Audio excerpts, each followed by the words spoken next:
og video ang pipila ka menor de edad nga nagsimhot matud pa og solvent. Samtang dunay pahimangno ang kapulisan, human nag-viral ang usa ka giingong drag race sa Turil, Davao City. Ano ang report ni John D. Esteban?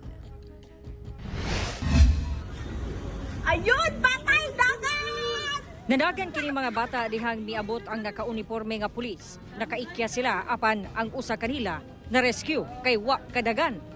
Ang nagtapok nga mga bata nakuhaan og video sa darang Bolton sa Davao City hapon adlaw Miyerkules, January 8. Sumala pa ang mga bata giingong gasimhot og solvent. Sumala sa Davao City Police Office, anaa pa sa kapulisan ang bata kay ginapaabot pa ang gidikanan niini. Una i-endorso sa City Social Welfare and Development Office.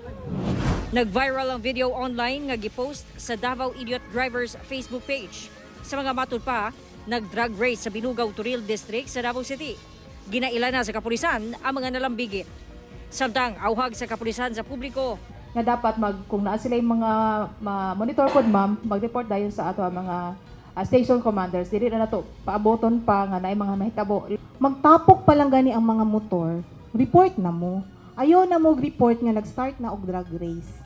John D. Esteban, 1 Mindanao.